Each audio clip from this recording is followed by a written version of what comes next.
Bruce Willis. I'm more of a Tom. I don't really see the appeal of Bruce Willis. No, right. Or Leonardo. You're mine. Enrique Iglesias. Yeah, I remember it, yeah. Actually, you know what? I was Alan Jones live. He sang it, yeah. When he was like 6. No, he's a bit more than that. He's about 11. Yeah, so he came to Leicester. Tickets for £10. So he performed that with Bowl in LA.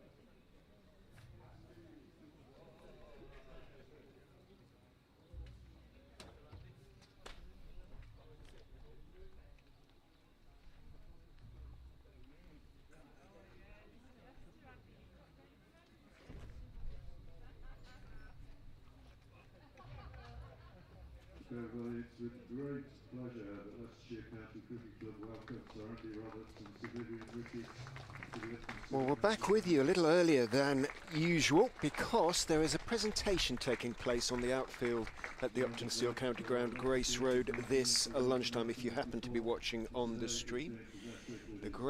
Two of the great men of cricket, to be honest, cricketing history, Sir Andy Roberts and Sir Vivian Richards are on the outfield. Sir Andy is going to be presented with a Leicestershire cap. He played here for 3 seasons, made 36 first-class appearances, 141 wickets at 21.75, with a best innings performance of 8 for 56. That was in a match against Glamorgan when he took a total of 14 wickets in the game, 14 for 94 in fact. And you can see, if you're watching on the screen, Viv Richards and Andy Roberts and the Leicestershire chairman, John Thorpe, presenting Sir Andy with the cap, and he's waving up to the commentary box now, which is very nice of him. He came up and spent 15 minutes with us. He managed, despite having 2 new knees, to get up the 40 stairs up to the commentary box and had a chat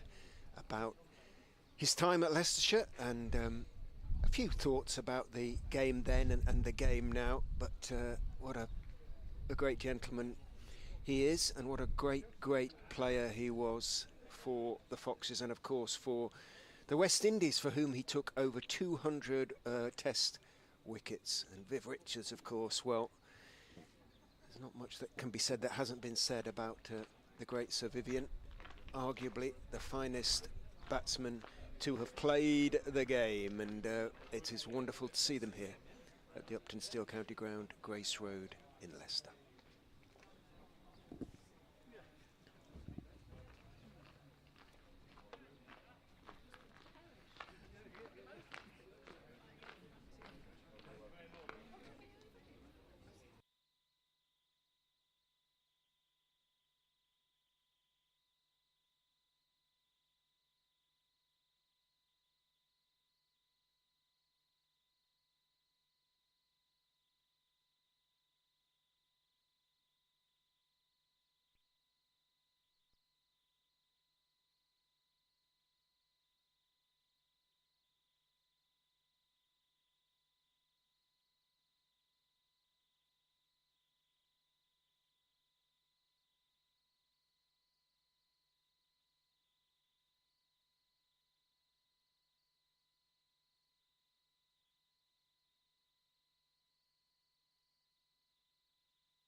Welcome back again to the Uptonsteel County Ground, where the umpires are pausing on the boundary edge. It is gloomy in the extreme and it is spitting with rain, but Jack Chantry and Ben Debenham are down there. The covers are on the pitch at the moment. The match referee, James Whitaker, Esquire, is out there. I can see Leicestershire's Director of Cricket, Claude Henderson, too, having a chat to the ground staff. They're waiting for instructions from the umpires. Now, Messrs Debenham and Chantry are heading out into the middle, both casting shadows from the floodlights as they do so, but they have indicated to the ground staff to take off the covers.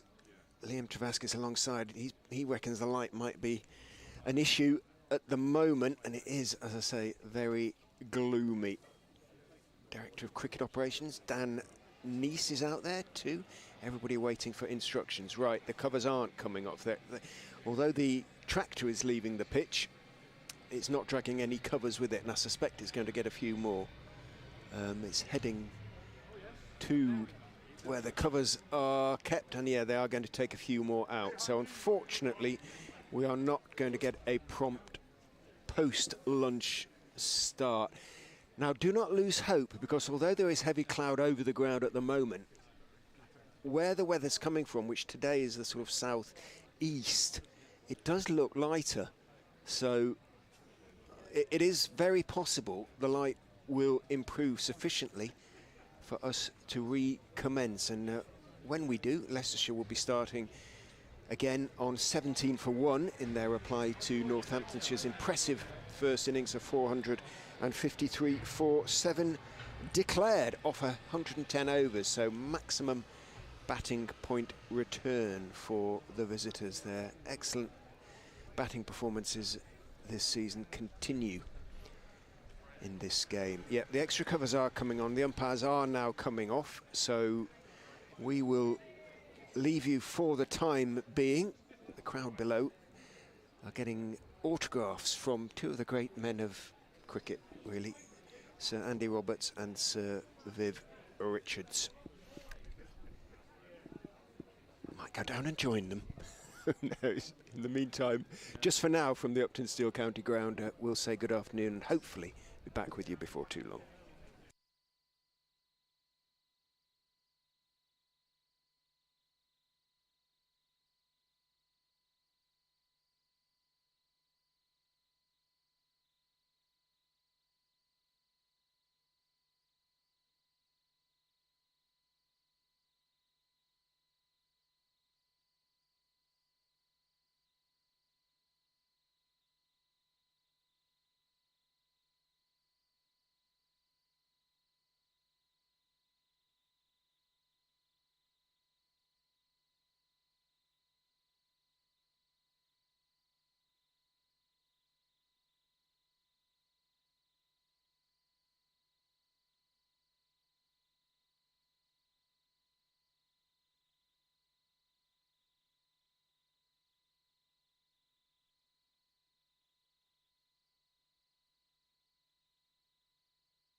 To the Uptonsteel County Ground, and very, very pleased to say that the clouds have lightened, if not particularly lifted. The rain has stopped for or the drizzle, the spitting has stopped for the time being. The covers are coming off and the players are heading back out. We have lost only 8 overs, theoretically, so far on this second day of the Vitality County Championship Division 2 match between Leicestershire and Northamptonshire. So Leicestershire about to resume in their first innings on 17 for 1. That is in reply to Northamptonshire's impressive first innings, 453 for 7 declared. Maximum batting point, bonus point, that is, return. Now the covers are taking a bit of time to be taken off here for some reason. You would have thought that given the amount of warning that they might have been off already, but well, Leicestershire's not out batsman Louis Kimber is, I thought he was going to put the stumps back in there himself. The Northamptonshire players are helping to push the covers off the pitch, which is very, very obliging of them. Louis Kimber, as I mentioned, 15 not out of 23 balls. He came in when Marcus Harris was caught behind the very first over of the reply. Lewis McManus taking the catch. Harris going without scoring, having scored a double century last time out against Derbyshire. A big blob this time for the Australian. 1 for 1 at that stage. Rishi Patel, he's 2 not out of 20 balls. He's playing himself in, or been playing himself in. He's going to have to do that again here. Not easy, Roman Walker alongside me, for the batsman after a delay like this to come back in and sort of play themselves back in again. Yeah, definitely, and I think the thinking around it will be the ball's going to move about a little bit more with a bit of moisture in the air, and no doubt a little bit of moisture is falling on the pitch at some point as well. So it'll be interesting to see how the Northants bowlers come out after this. I'm sure the break wouldn't have affected the lads too much. It wasn't too long. They'll still be well in game mode, and so we see the tractor for the covers speeding down the square there. They can work up quite a pace, those little things. I think it's faster than my car now. Stick a roof on it and I'll have it. Yeah, it's going to have to get a bit warmer for a cabriolet, isn't it? Still, it is freezing here at Grace Road.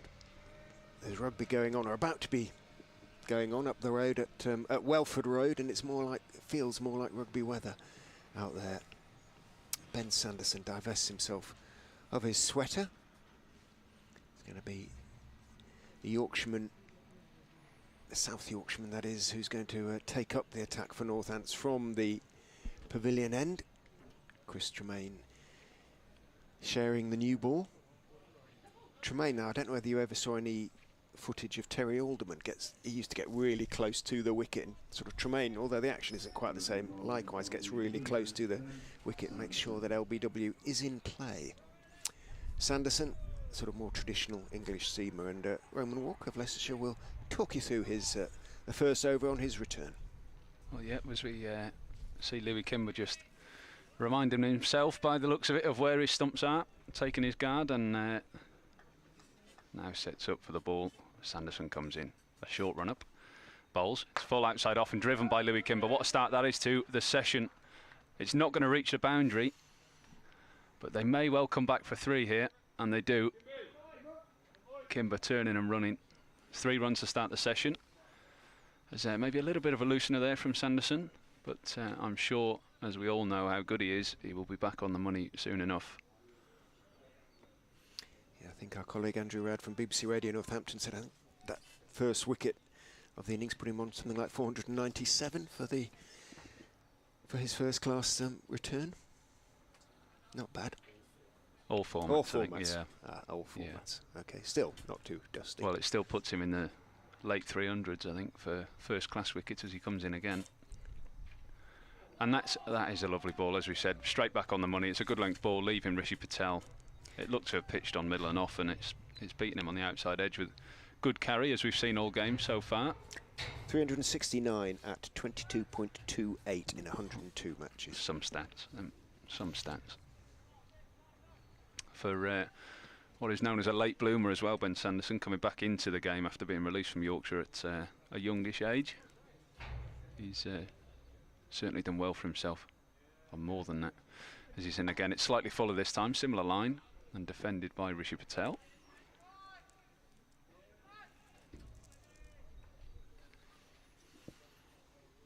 The boys do look a little bit cold out there, Richard. The breeze is still.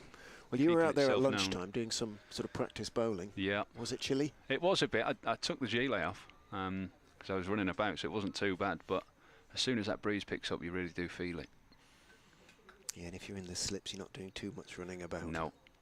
As we see, all four of them there, hands in pockets, and I'm sure they are feeling it. Sanderson again, full but outside off this time, left alone by Patel. I was impressed with. Well, obviously, I'm impressed with him getting up to the commentary box in the first place. But Sir Andy Roberts, who was up before lunch to have a chat to us, he just had a fairly light canvas jacket on over his shirt. But he did say he was cold. Yeah. Bless his heart. Definitely let us know that he's not too impressed with the weather over here in Leicester. If Richard's had something cool and leather on. Oh, as always, coolest man ever. Sanderson in again. Good length ball. Again, similar to the second ball we saw there, and it's pitched probably middle this time and swung away, and maybe even a little bit off the pitch and beaten Rishi on the outside edge. It was a half-hearted appeal, but no connection with the bat, unfortunately for Sanderson. What a ball. Two very, very good balls, unplayable balls. Doesn't matter how good you are, I don't think you're getting anything on them. You have to be a serious player to nick them ones. That's, yeah, certainly, it's probably angling towards middle and leg and left Rishi. So he's done well not to nick it. Sanderson in. And he's come down the wicket a little bit more there. Rishi Patel, slight step down and defending into mid-off. And despite the first ball, a good return to the session for Sanderson. Yep. One sort of semi-loosener and the rest on the money or thereabouts. To be expected, I think. Yeah, absolutely.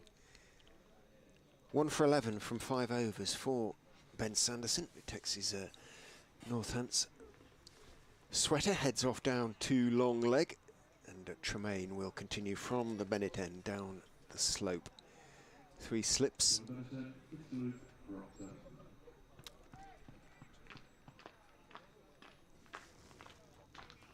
yeah, bowling change. Pardon, yeah, Luke Proctor.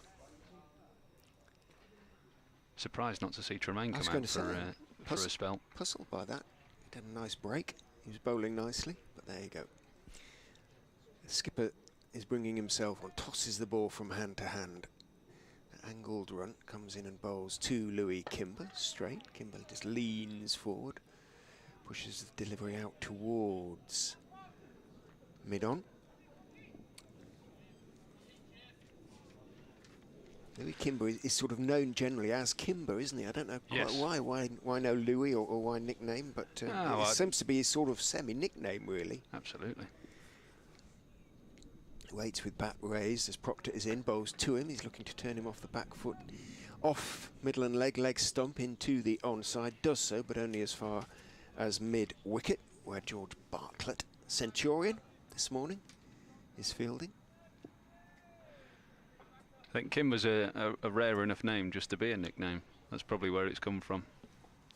Sometimes call him the Labrador, because if there's a ball about, he's probably playing with it. Proctor is in, bowls to Louis Kimber, who turns it, beautiful piece of timing, but straight to Bartlett again at that mid-wicket position. A couple of yards either side, and I suspect there would have been no chasing that one down. But he does hit the ball as cleanly as anybody, Louis Kimber, and very, very hard. Yeah. With not much effort either. No. Proctor is in, bowls to him, thick outside edge. He's going to pick up 4, slightly inadvertently, but played it with reasonably soft hands. Thick outside edge, went through about 5th stroke 6th slip, and it would have bounced well short of that fielder had there been one there. There wasn't, and there isn't a third man, so case of just chasing it down off the other side of the boundary, and Louis Kimber moves on to 22 out of the 24 for 1. It's tough for Louis this season because he's been given a chance at number 3 to establish himself at number 3, and it's a sort of slightly different role to that he's been sort of asked to play previously. Proctor is in to him, bowls on off stump, leans forward, blocks out into the offside. Yeah, I think Louis' chances in the past have come up and down the order. You know, we've seen him open the bat and we've seen him bat 3, and we've also seen him bat sort of middle and lower middle order. Certainly in the one-day stuff last season, we saw him bat a lot lower down in the order because, you know, he's so reliable in clearing the fence towards the end of a one-day innings, T20 or 50 over. So I'm certainly utilising him that way. Proctor in, bowls, he's forward and off stump, defending out into the offside again. Vasconcelos runs in and picks up, and there is no run, but wherever he bats, he will score reasonably quickly because he does hit the ball so hard and crisply, almost even in defence. So if he can establish himself at number 3, get a couple of good scores under his belt, then he'll be a huge asset to Leicestershire going forward. Yeah, he's a big, strong lad, and as we said, it doesn't take much effort for Louis to hit the ball as hard as anybody, really. On the stream, you know, if you're watching on the stream, it may look like he's just tapping the ball, but I'm telling you, he's hitting the ball harder than anybody. So we see Sanderson continuing his second over of this delayed session. As he comes in, it's full, and Rishi Patel defending straight back to him. A solid shot. Yeah, the ball's definitely moving about, Richard, especially after the downpour of rain we saw at lunch, which delayed us for half an hour or so. But luckily it wasn't too much rain and it's passed over us. Slightly doubtful even when the lads were going out because there was a little bit of drizzle, but they're out there now as Sanderson comes in again and beats Patel on the outside edge. Again, a half-hearted appeal. But some bowling this at the moment. Sanderson rarely missing length and line, and certainly getting the ball to move about. This is vintage Ben Sanderson. Yeah, classic. I guess all you can do is just one ball at a time. It's another one survived or not, as the case may be, but eventually has to stop. Yeah, well, I think the bottom line for the batter is he's still there. Yeah. So Patel facing up again, and it's slightly straighter this time. It hasn't swung. He's tried to clip it away. Maybe just getting some bat on it, but it was certainly going down leg anyway as it hit the pad. Yeah, Northants lads certainly look like they've got a bit of energy here with Sanderson bowling some really good balls. He's a clever man, Sanderson. He's obviously not got the world of pace to work with, so his skills are seriously impressive. Orange toes on his cricket boots. Yeah, so the old Adidas boots. Running in, full straight. It's a top of off ball, defended straight back to him again by Patel. Yeah, you sometimes find with players, I know there's a few, Jordan Clark I've seen recently is currently using boots that are a few years old now, and sometimes I think it's good as bowlers to, if you found a boot that you really like and works for you, I think, you know, it's worth spending a fair bit of money on buying, you know, maybe even 20 pairs or something along them lines to aid you in your next seasons. Sanderson in again, wide of the crease this time, but also wide of the stumps, left alone by Patel. Because as we know, the industry is still money driven. You know, Adidas and Nike and Asics, if the boots are not flying off the shelves, they'll just discontinue them, or they'll make a new style or something like that, and they may just disagree with you. And I know New Balance a couple of years ago made a big change with their boots, changing the design and the build of them. And I really, really like their old boots, and I just don't agree with the new ones. Sanderson in again, gets the outside edge of Patel. Played late though, all the way along the ground. Turns for 2. Might be one for the throw. And I think a 3 as well, as I think it's Zabe out there slid and just went a little bit too far with the moisture on the ground. Went a couple of yards past the ball and allowed Leicester to come back for the 3rd. But yeah, like I say, with the boots, they don't agree with me. I know they're probably the most popular boot on the circuit, challenging the Adidas bowling boot at the moment, which I prefer. You do feel it is sort of commercially driven as well. I mean, it's a huge issue in running. You know, a lot of runners will find a running shoe that they like, use it for 5, 6 months, however long it lasts, maybe 3 months, or if it's high mileage, and then you go back, try and get another one, and they've brought out another sort of model, the next iteration of that, and they've changed. Oh. And it can be the slightest change. You Yeah. know, it can, even with a bowling boot, it could be the same boot without a strap or with a strap, and for some reason it just doesn't agree with you. So do you know what? It's a very clever decision. I remember seeing Boyd Rankin. He had about 40 pairs above his spot at Edgbaston. Luke Proctor is in from the Bennett end, bowls to Rishi Patel, who's up on his toes, slightly short of a length delivery, blocking it off stump out towards backward point, and there's no run.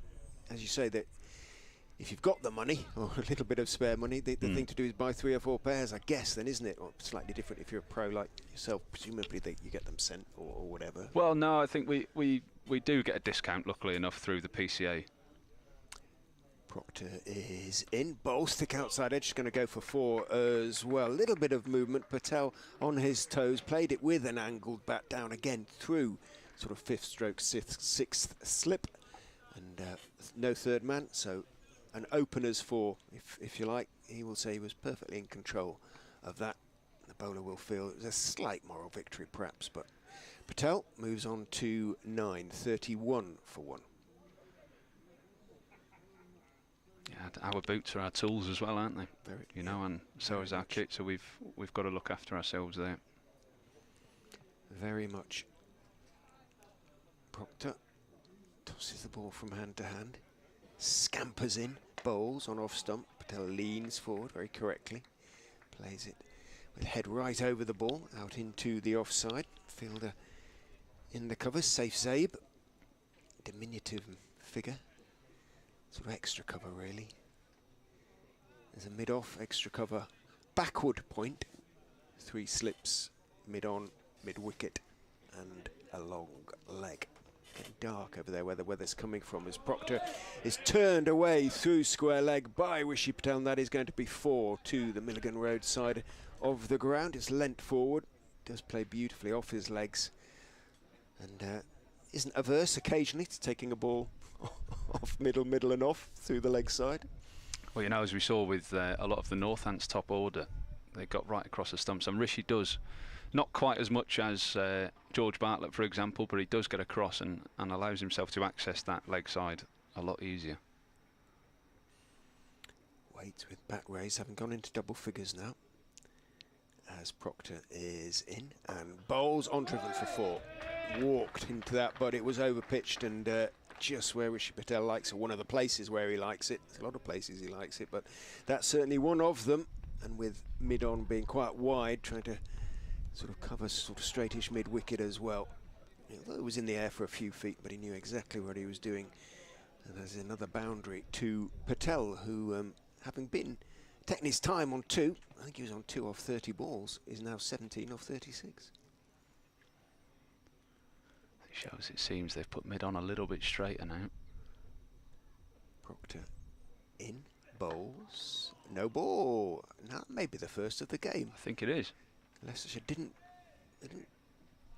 they suffered a bit in the bowling to Northamptonshire, but I don't think they bowled a no ball. I don't think they bowled a wide. But there's the first no ball of the match. 41 for 1. Proctor in, bowls, thick outside edge, going to be 4 more. He can raise his eyes to the heavens into some legitimacy there. Luke Proctor did find the outside edge, but leaning forward on the front foot. Again, slightly angled bat and soft hands through that 5th slip area, but it was, felt to me, like slightly more of an edge than the previous one down there. Yeah, slightly unlucky Proctor, I think. 2 balls going down to the 3rd man boundary. 3 in all in his 2 overs now, going down to the 3rd man boundary. Good balls, just catching, yeah, like you say, sort of outside half and outside edge, but they've all gone low, and even if there was a catcher there, it would never have carried.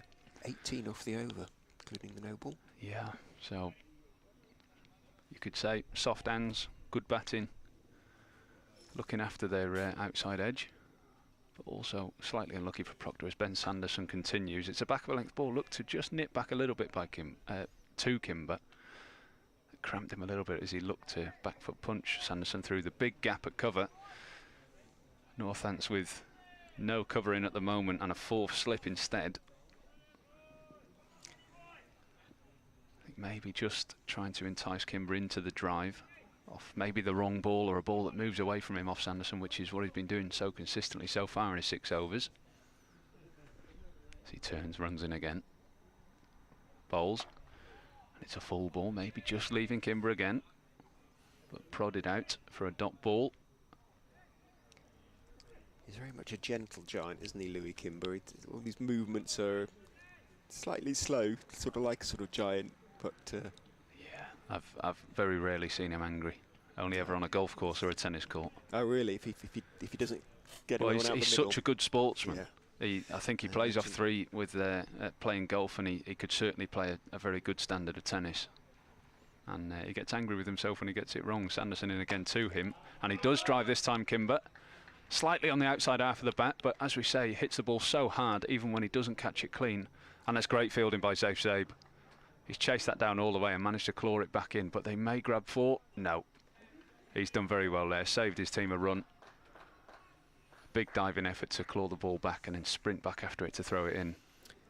He probably is quite happy about that, given the cold temperatures, assuming you don't pull a muscle.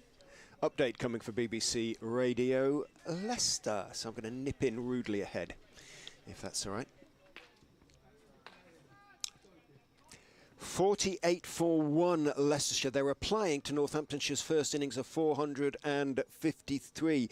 The visitors resumed this morning on 337 for 6, and they accelerated throughout the morning to ensure they got maximum batting bonus points. They declared as soon as they'd done so 453 for 7. Little bit of rain over the lunch interval means we've lost 8 overs, and they've also, Leicestershire, lost Marcus Harris, the opener, who was caught behind in the very first over off the bowling of Ben Sanderson without scoring. 1 for 1 at that stage, but they've recovered nicely. They've brought up the 50 now. Rishi Patel is 25 not out. Louis Kimber is 25 not out. Fox has plenty of work to do, but they've made a good start.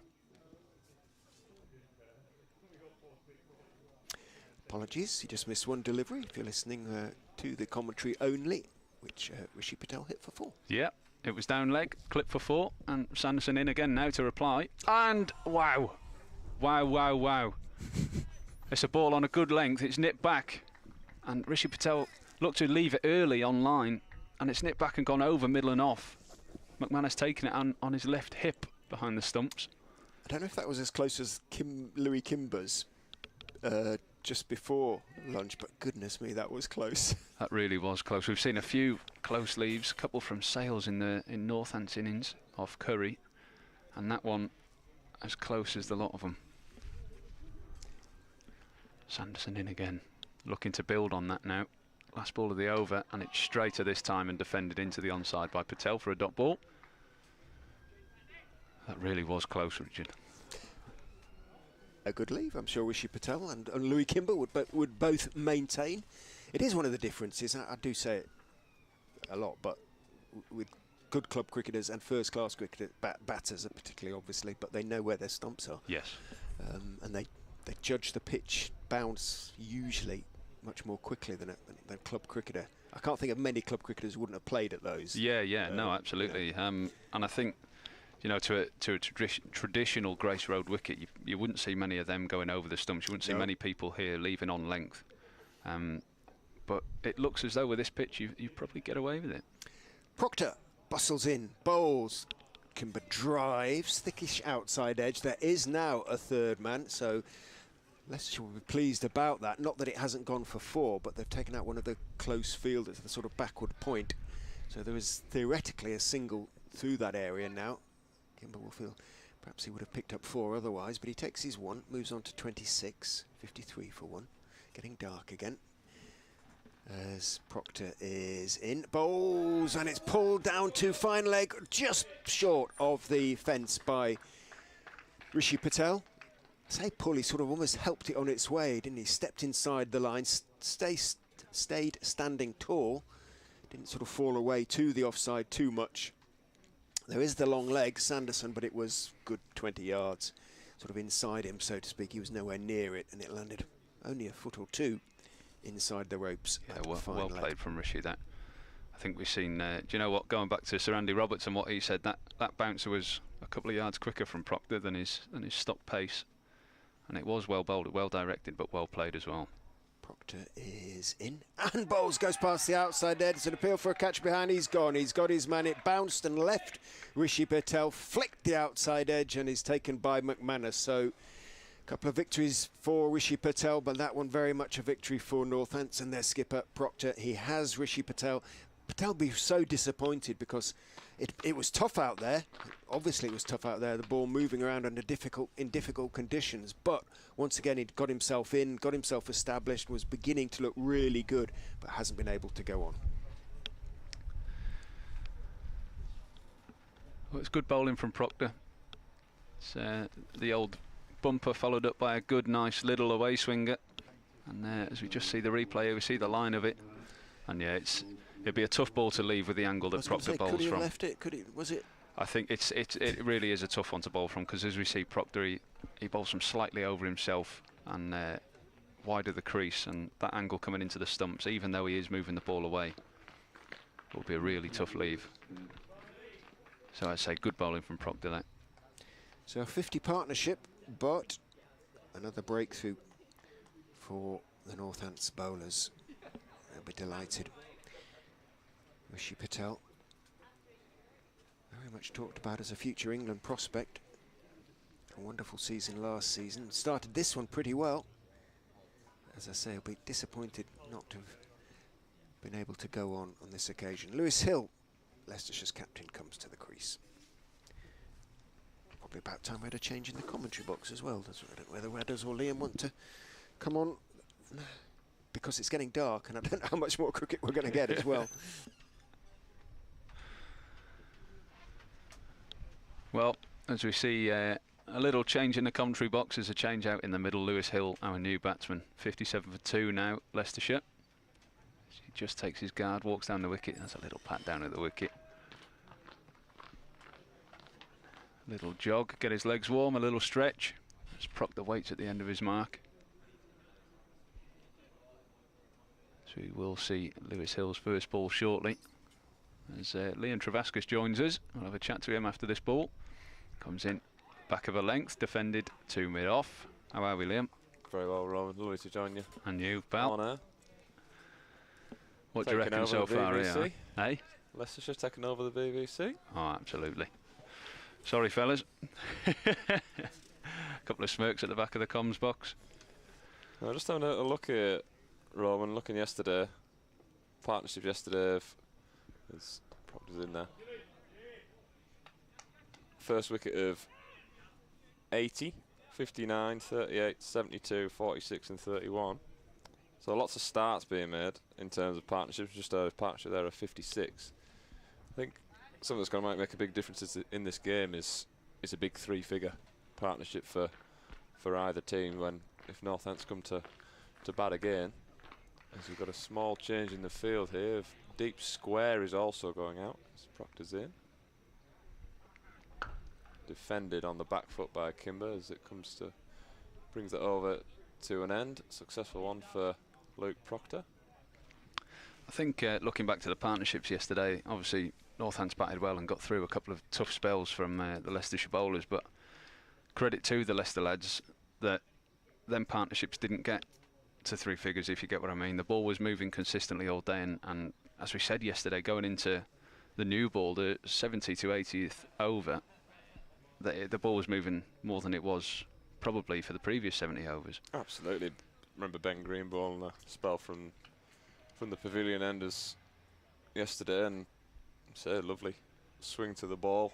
It's one thing the Duke's ball definitely brings in comparison to the Kookaburras in the first couple of rounds is you can get that swing. Yeah.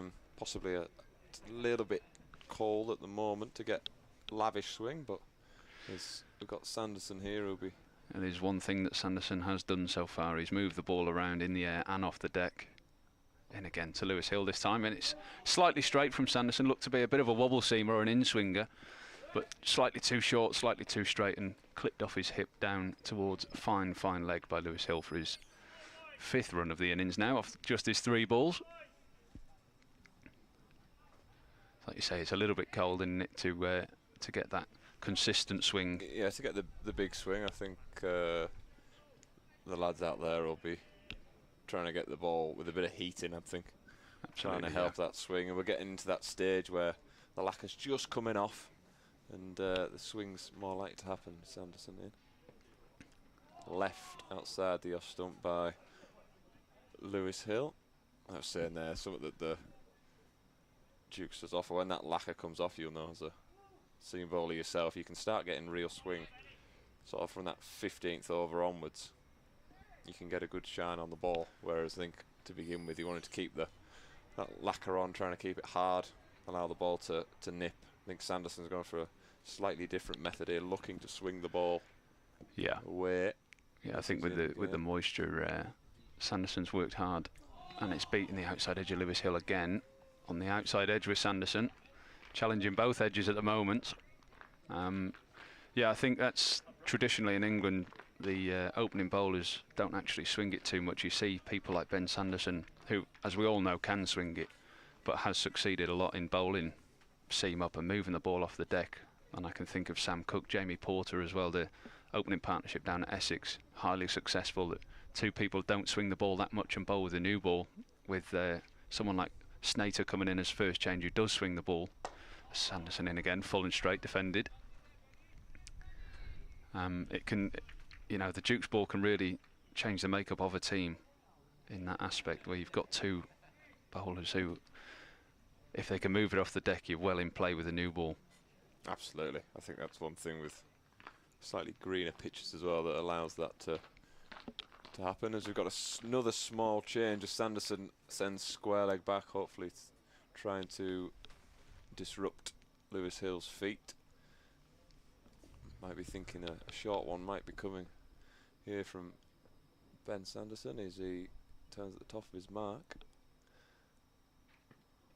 It's bounced and left Lewis Hill, who's played inside the line there. Another very nice ball from Ben Sanderson, who's got it on a string at the moment from this end. Ron, must be lovely watching. Yeah, absolutely. I mean, from a seam bowler's point of view, he's certainly someone to watch and learn from. Lucky enough in the past that Ben does live in Leicester, and I've come across him a few times with a couple of mates and managed to speak to him in depth. And he's a great man to speak to about bowling, very knowledgeable as he's in again. Good length this time, and a little bit of nip into Lewis Hill as he plays it well into the leg side, looking for two, won't get there. Just the single. Yeah, I think the talk about knowledge, I think it's a great bit of field placement, you know, sending the deep square back and maybe just planting that little seed in Lewis Hill's head that a short ball might be coming. But with the ball moving about so much, you don't really need to. You plant that seed and Lewis might not just get into the ball as much as he'd like to, and if the ball does move around like Sanderson's getting it to, he's in the game a bit more, and it's a tough situation as a batter, that. Yeah, absolutely. I think that from a batting standpoint there is, if you're thinking that short ball might be coming, you maybe slightly more tentative there. You might chuck your hands through something a bit wider on a fuller length and not quite get to the ball. Proctor starting a new over here.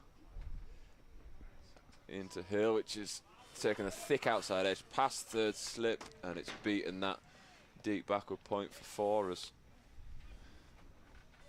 Lewis Hill moves to 10 and the Leicester score moves on to 67 for 2.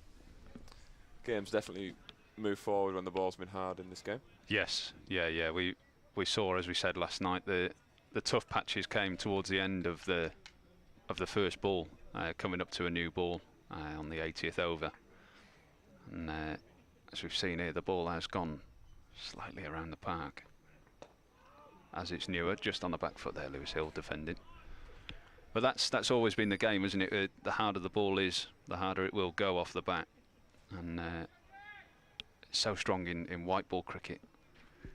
Whereas early on, you know, your batters have got the advantage of two fielders only allowed out the ring, and the ball being as hard as it will be in the innings, it will fly off the bat. And same in red ball. It's Proctor in again, finding a good length again. Hill forward and defending. That is really where the tough patch comes for the batters. I think this pitch, as we've said previously, is not a traditional Grace Road pitch. It's got a lot of pace, a lot of bounce.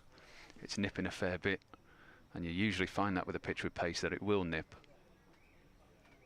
Proctor in again.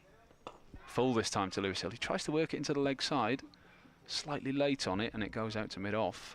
A couple of attempts so far this over for Lewis just to take it into the leg side. Might be trying to get used to Proctor's action, I think. It's one of the more unique ones going around with a bit of a double whirl as he turns and comes from the top of his mark into Hill, and he's defending up to mid-on. Slightly straighter ball there, as I think Proctor gives him a little look and a word.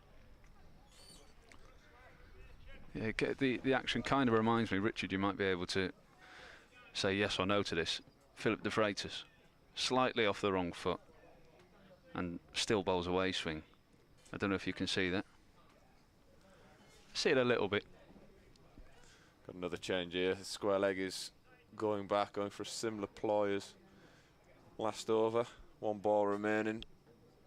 Man at deep square goes back, possibly happy to give the single if he does just in line as Proctor comes in to finish his over.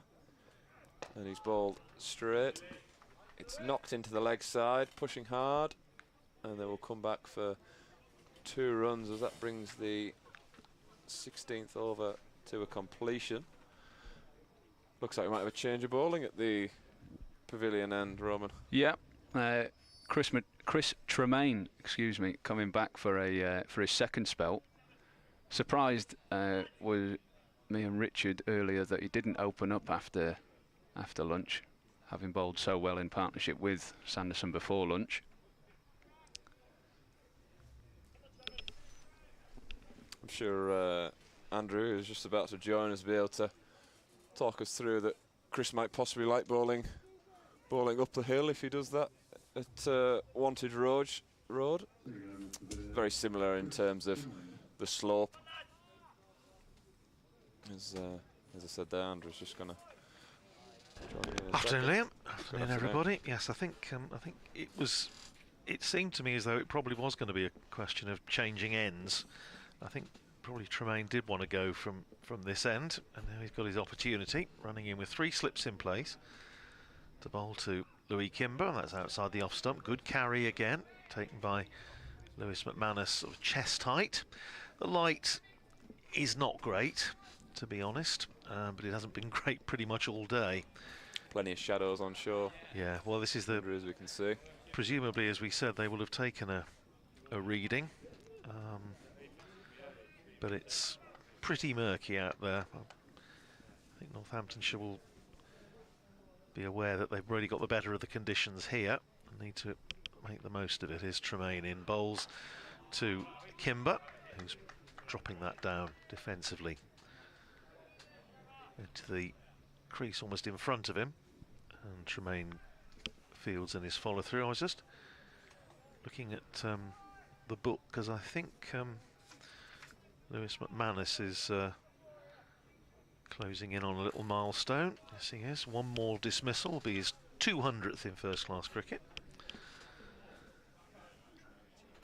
And players always say they don't care about stats, but I think some do.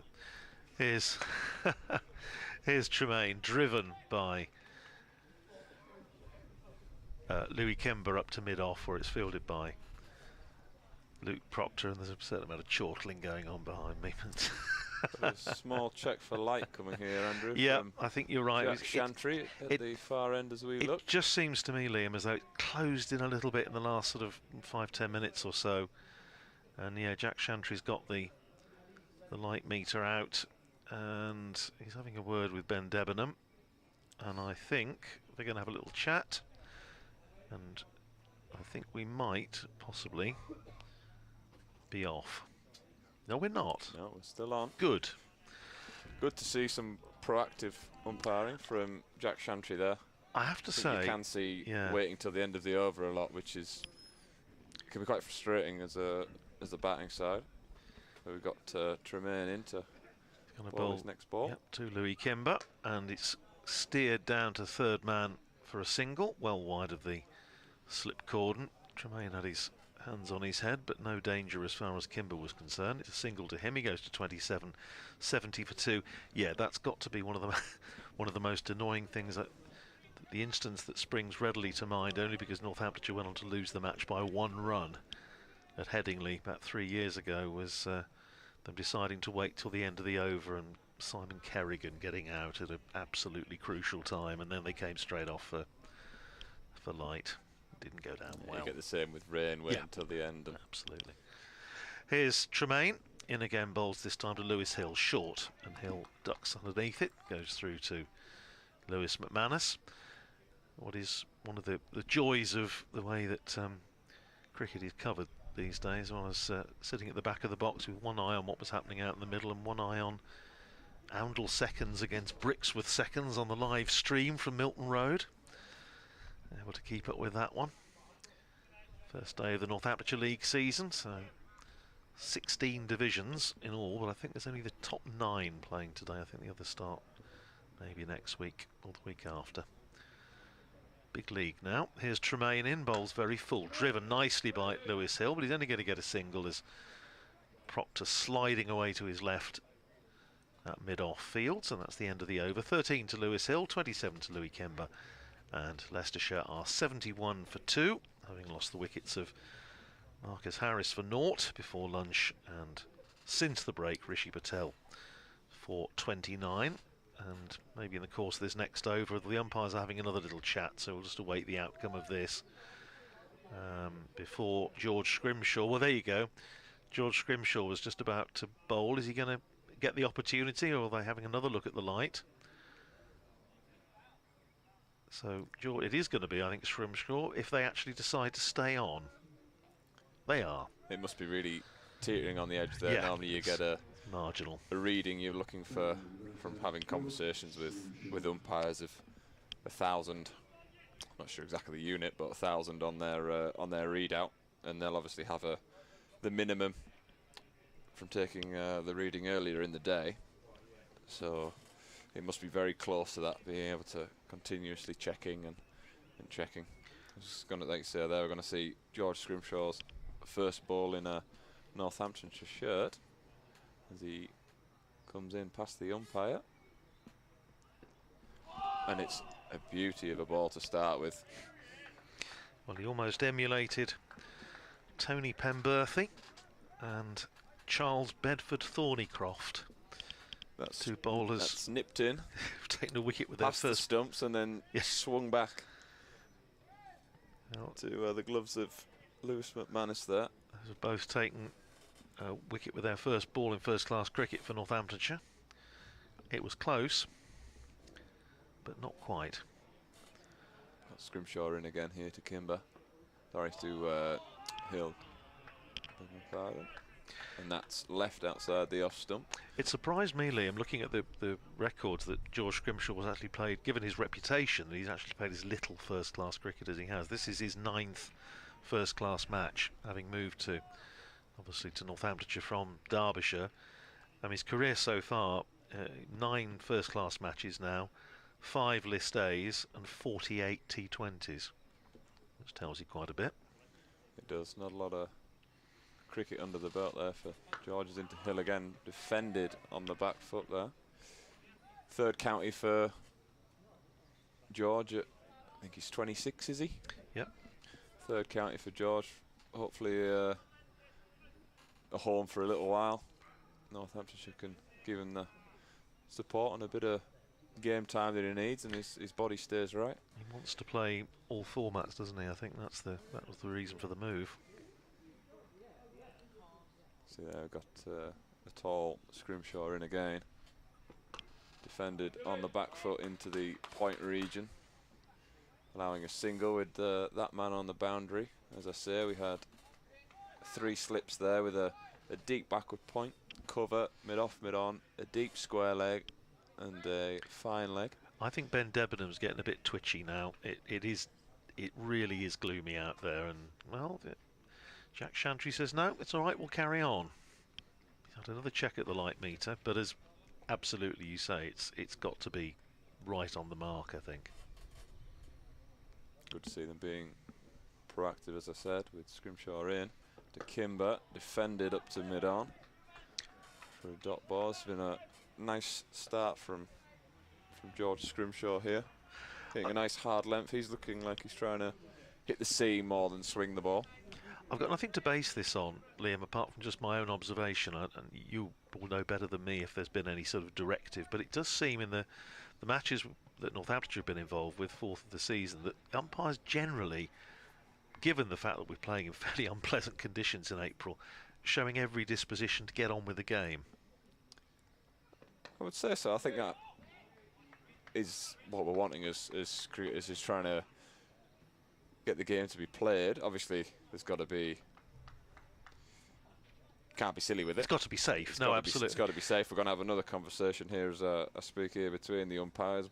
But we noticed down at Hove in particular, when conditions were probably a bit marginal, that generally the two umps down there, which was Paul Baldwin and Suri Shanmugam, were keen to get the game on whenever possible. Obviously, if they've got the reading, if it wasn't fit, then they come off. But generally, they just showed a willingness to actually, they were looking for reasons to play rather than for reasons not to play, which I think sometimes absolutely. We had a similar experience last week at Derby, not with light, but with the outfield and how much water they'd had there, and you might not have had the opportunity to go to Derby yet. There's been new drainage put in, paid for by head coach Mickey Arthur apparently, trying to make sure they're trying to get some cricket on, but it wasn't in the best state of repair, as we've got Tremaine starting a new over here. Running in away from us, casting shadows, as you can see now, quite pronounced shadows, and that's outside the off stump, left alone by Louis Kimber. 73 for 2 it is. Yeah, well, Northamptonshire had an issue a few years ago when the ground just wasn't draining, and I think matters reached ahead in 2016 when Ben Duckett was 282 not out after 2 days against Sussex, and they didn't get another ball bowled because it was just so wet. It didn't rain in that time, it was just absolutely sodden. Here's Tremaine, driven sweetly by Kimber, and a misfield in the covers by James Sales, which is something of a rarity, and they're able to come through for a single. Takes Kimber to 29, Leicestershire to 74 for 2. And they decided then to do something about it, and they did. Well, it was a fairly drastic solution. They just dug up the entire outfield, so you could see when you turned up at the ground a sort of an ocean of soil with the square in the middle. Yeah, I must say Northampton's outfield now it has been good the last few times. It's very fast. That's one thing I must say. We've got Tremaine into Lewis Hill here. With 3 slips in place, an attempted drive by Hill and misses, goes past the outside edge. And once again, is Jack Shantry going to have a look at the light? That was not the end of the over, so they're going to have another look. I think we do have this more often than not. Is the square umpire is the one adjudicating light. I think if we see a short ball here, I think that could be curtains. I think it'd be off-ski, wouldn't it? Yeah, I think we've got a conversation here as we speak. Yeah, they're not. As I say, they're full marks for them trying to stay out there, but they do have to be. Well, clearly, they have to be fair to both sides. And at the moment, they're still going to carry on. Well, that must be 4 or 5 consultations we've had, I think, since you and I have been on. This is what, a 3rd, 4th over. So they are constantly assessing the conditions, which the laws say that they should.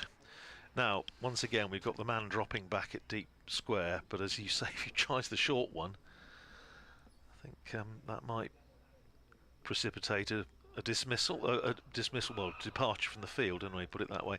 Next ball is run down to backward point by Hill off Chris Tremaine, and there's no run. It's a very tricky period here, Andrew, for the batters. Wondering, are we going to go off? Are we not going to go off? What are the umpires doing? Having conversations at the end of every over, and sometimes after a couple of balls. So trying to make sure you're switched on. And as a bowler, you want it to be out there. This is the time to bowl. The ball's hard. Pressure's on. It's a bit gloomy. It's doing plenty. Tremaine in. 2 balls left in the over from Tremaine. There is the short ball. They had 2 men back for the hook. And I did wonder if there was a short ball whether we might immediately then get a consultation, but not an immediate one anyway. But there's 1 ball to go in the over, so they may have a look at the end of the over. Just quickly run through what's happening elsewhere in case we don't get another opportunity. Essex 159 for 2 up at Durham, replying to the home side's 358 all out. Dean Elgar out for 46. There. At the Oval, Surrey building a very handy lead against Hampshire. As Tremaine, to finish the over, is in bowls to Hill. He nips that one back, and how that missed off stump. That's jagged back. It was taken by Lewis McManus well outside the line of off stump, and Lewis Hill has done very well to keep everything out of danger. End of the over, 74 for 2. Kimber is 29, Hill is 14. Are they going to have another chat? Ben Debenham seems keen to catch the attention. It's been like, are you being served? Are you free, Captain Peacock? No, I'm free. They are indeed going to have another chat, so we'll just monitor that while we go through the rest of the scores. Surrey 289 for 7. Jordan Clark 49 not out off 52 balls. And Rory Burns still there on 109, having opened, so Surrey 138 ahead. Warwickshire, they've had some rain at Edgbaston. They're 23 for 1, replying to Nottinghamshire's 400 all out. The umpires here still having a chat. These conversations keep getting longer and longer here. They do. Andrew, I feel as though Ben Debenham's instigating them. I'm not sure he's overly happy, but the only thing is you've got to keep going on the reading that's been taken at the far end here. We've got George Scrimshaw coming down the hill to Kimber. He's in balls and it's short. Mid-on hasn't seen it. Put his arms in the air, but now he's in hot pursuit here. Out to the mid-wicket boundary. Crosses the rope, and that is 4 runs for Louis Kimber. Scrimshaw just dragging that one down a little bit, and Kimber looking to pounce.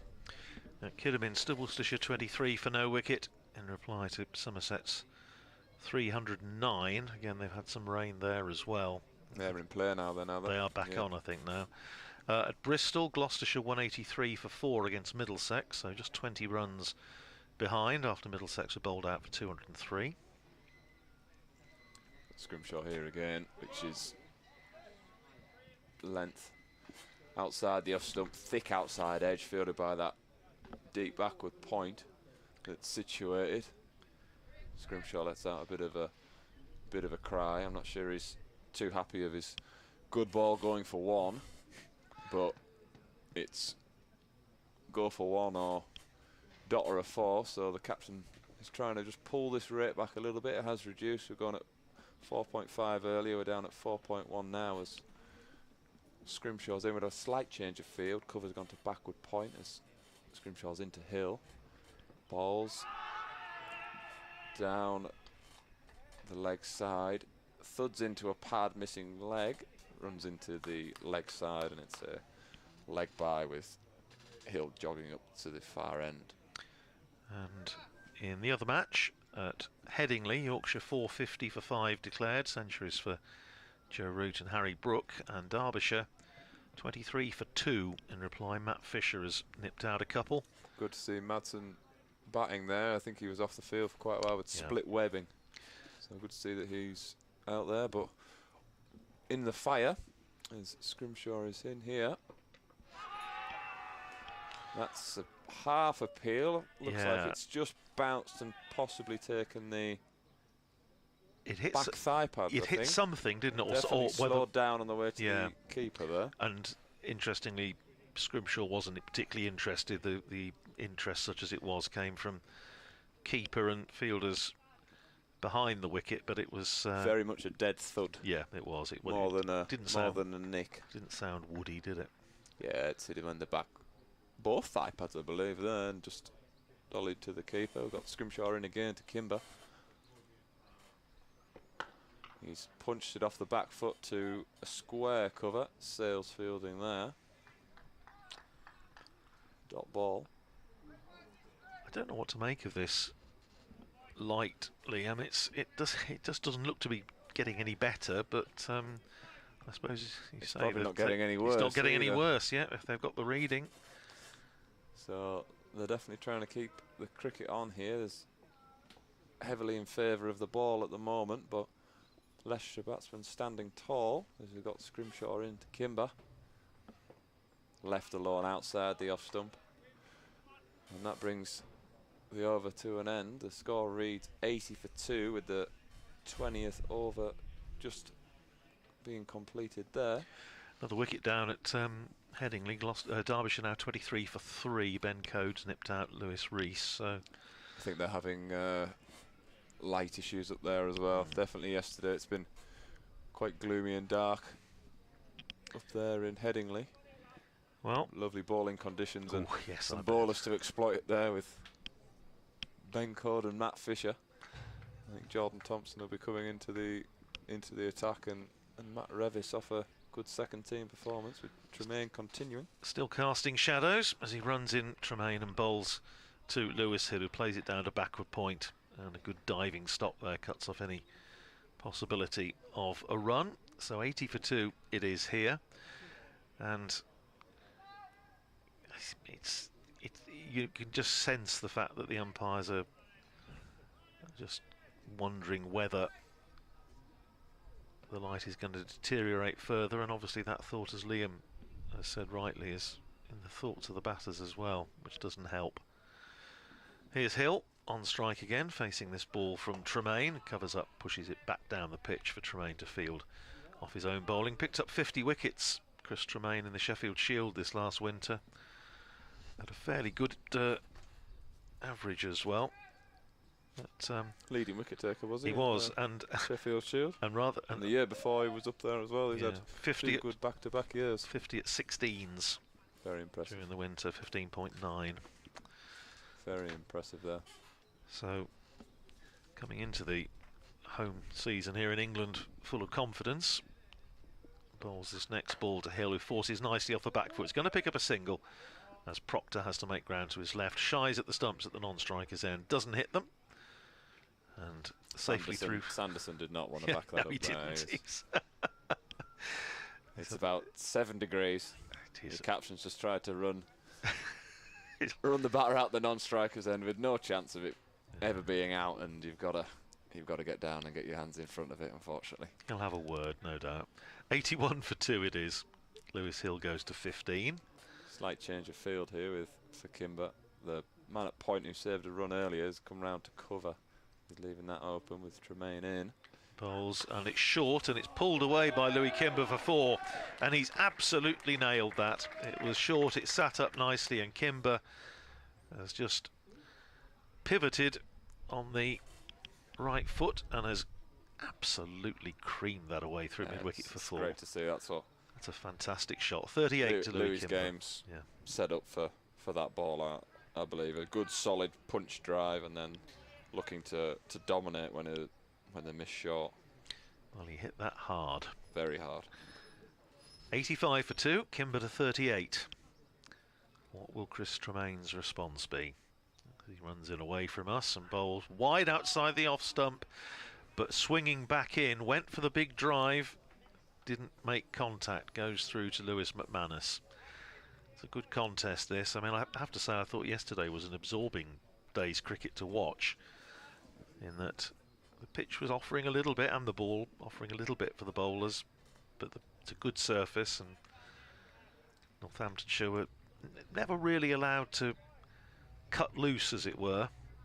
But that really only came this morning, but I suppose that the work they did yesterday allowed them to bat the way they did this morning, adding 116 in 14 overs before the declaration came. Here's Tremaine in and bowls to Kimber, who's going to get a single as he just opens the face, runs it down to a wideish third man, and he nicks the bowling as well. So 39 to Louis Kimber, 15 to Lewis Hill. It's 86 for 2 at the end of the over, and I think the umpires are going to have another chat. They haven't had one for 5 minutes. Yeah, so 5 minutes. I think Ben just wants to see how Jack's lunch went down. Well, they're on the having conversation after conversation. They seem to keep checking with nothing happening. There's a lot of umpire Debenham going to umpire Chantry and not the other way around. Must be Jack must have the light meter there, and we're going to continue. Mr. Debenham's going to work his way to deep square leg. I think if we see too many more crunching pull shots, they might be thinking they're in danger and either move to the offside or say we're going off. We'll have a cuppa. Yeah, well, tea is at 4:15, so we've got another hour to go, but we've got 53 overs left in the day, so potentially an awful lot of cricket. How much of it we shall see, I'm not sure. Scrimshaw starting a fresh over from the Bennett end. First ball played defensively by Louis Kimber. George Scrimshaw, again, he was as with George Bartlett, the signing was announced last season, and it's the common practice. It is now, isn't it? These days, I think. Yeah. Make sure everyone's known. There's new rules. You can talk to other counties from the 1st of June. As we've got Scrimshaw into Kimber again here from the Bennett end, and it's defended into the offside. Pushing hard, Kimber, looking for 2. Comes back. Good fielding from Sales. Couldn't prevent the second run though. Do you think the players prefer that generally, Liam? From the 1st of June rule, 100%. I think. As much as it's obviously a privilege to be able to play a hobby as a job, it's being in the know and knowing what your future looks like, so you can start making plans if you get to September, and that's the time you're allowed to start discussing with other teams. You're a bit in the lurch, so as we've got Scrimshaw in again. That's defended off the back foot to the man at cover point. Sales fields it. But yeah, definitely being able to have conversations and plan, because if you geographically, let's take George Bartlett for example there, if he's getting to September and you've got to be back in practice in middle of November, say, and I've got to move from Taunton to to wherever he's moved to in the Northampton or Midlands area, you're not giving yourself too much time. We've got here Scrimshaw in again to Kimber. It's pitched up on the stumps, and that's defended up to mid-on. And the thing is, Liam, I mean, it used to be a fairly brutal business. I'm sure you'll have memories even from your time in the game, but I'm going back into the 80s. I can remember, it was always it was like a retained list, like the football clubs have, and come September, you'd have players going in to see the chief executive or the secretary, as it tended to be then, and coming out either with a smile or rather less of a smile, and having a wake in the pub afterwards. Ooh, got a big thick outside edge there from Kimber, which is fielded by Safe Sabe. That'll just be a single. I can remember, I think it was the 2005 season when 10 players left Northamptonshire either voluntarily or they were released. I'm worried how old do you think I am, Andrew?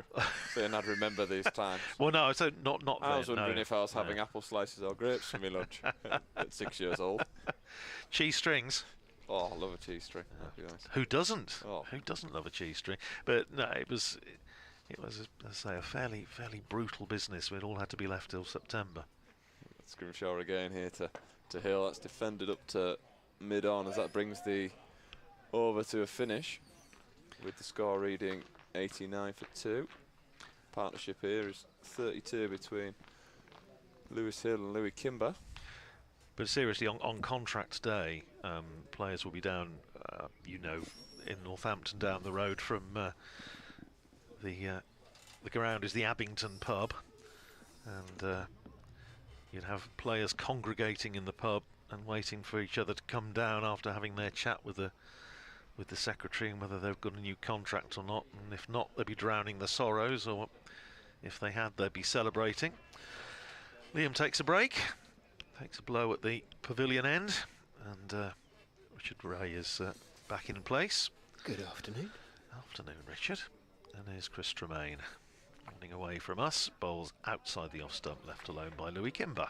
Just in his, I may have mentioned it earlier, in his approach, it just reminds me when he gets close to the stumps of Alderman, yes. Terry Alderman, just I know exactly what you mean. nagging away. The action is different, the follow through is different. He's a bigger, stronger man than Alderman. I remember Alderman. He tackled someone on the outfield, didn't he? Remember the Oh, the running on the streaker, pitch, the wasn't streaker, it? and then he No. put his shoulder out. Yeah, that's right. Didn't and He was that dislocated a shoulder, didn't was he? out for quite a long time. He was. Yeah, I remember that. That was in Oz. Here's Tremaine running in away from us and bowls very full, driven just past the diving Tremaine. Goes up to Proctor at mid-off. And there's no run. That was athletic from Tremaine. He got a hand to it. He hit it into the ground, Kimber, but it was a good effort, piece of fielding. Is he going a bit grey at the sides, Chris Tremaine? I think he is, yeah. I feel for him. You wait till it's grey all over, Richard. Give yourself a few more years. Oh, it won't be long. I speak from bitter experience. 10 years watching Leicestershire. Here's Tremaine in again, and beautifully driven by Kimber. I thought he'd actually just pierced the gap between mid-off and extra, but in fact Proctor makes ground very quickly to his left and managed to cut it off. So he only got a single. A stroke that deserved better, I think. 43 to Kimber, 90 for 2. Well, if you're wondering why I've got a straggly grey beard, that's 40 years covering Northamptonshire and 53 years watching them.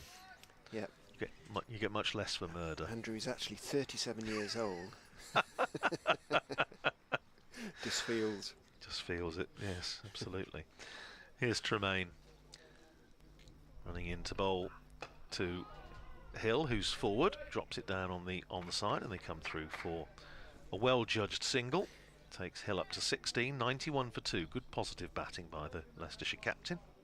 Yeah, it's dark out there at the moment. But it is decidedly murky. Well, as I say, they've gone 5 minutes without Ben Debenham going over to Jack Shantry and saying, "What do you think?" No, fair play. But they're still out there. And you're right. I'm certain that last season we wouldn't be out here now. No, I absolutely. Think some sort of directive have gone out saying play longer.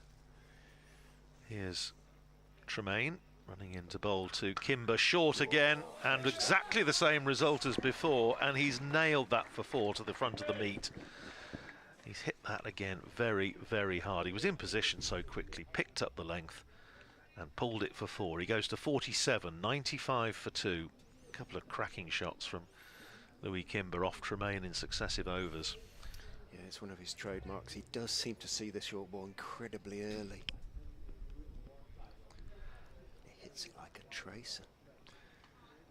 I think presumably the penny has dropped somewhere in authority that if you're going to play 4 rounds of championship cricket in April in England, then you might need to just be a little bit sensible if you're going to get any cricket at all. Here's Tremaine to finish the over, bowling full, driven up to mid-off, where Luke Proctor slightly reluctantly gets both hands to it and stops it. End of the over, 95 for 2.